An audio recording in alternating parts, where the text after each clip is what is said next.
Kjo është herë e parë. 2006-2008. Kjo është herë e parë në historinë e BDI-s që nuk fiton zgjedhjes.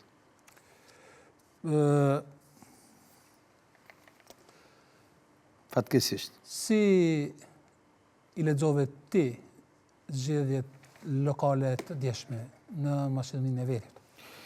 Ta emërtoj me emrin e saj. Shiko, kam pyetur dje një nga krerët e VMRO-s, i mikun tim, i thash, si po dilin zgjedhje? Tha, ne po fitojmë thellë, si asnjëherë tjetër. Edhe më shumë se në kohët Gruevskit. Thash, po të shqiptarët, të dy palët do të deklarojnë fitoret. Që nuk kupton?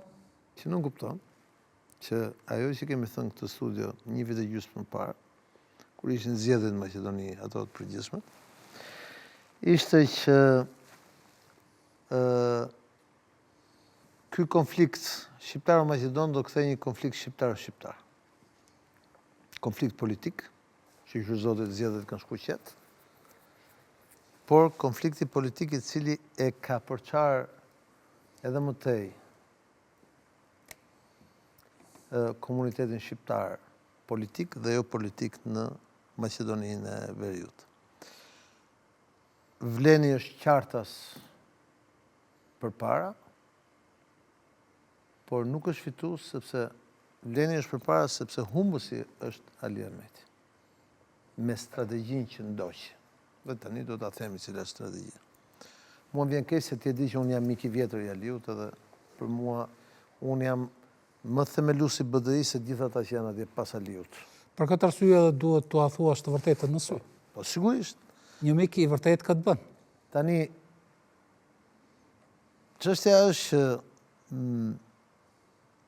ai që ka fituar nga Vleni, pra koka e Vlenit, Izet Mexhiti, në fakt është pjesa e BDI-s e ikur nga BDI-ja. Në fakt është BDI.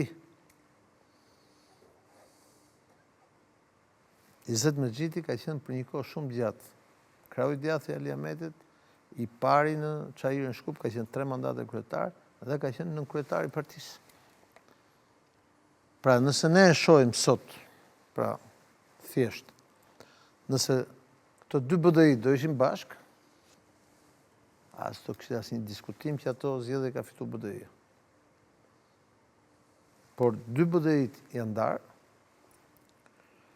Arsyet pse janë ndarë janë shumë më herët se sa tani, dhe kemi këtë rezultat. Në një kohë që VMRO DPMN-ja e ka marrë në monolit në blok gjithë votën maqedone, votat shqiptare janë ndarë.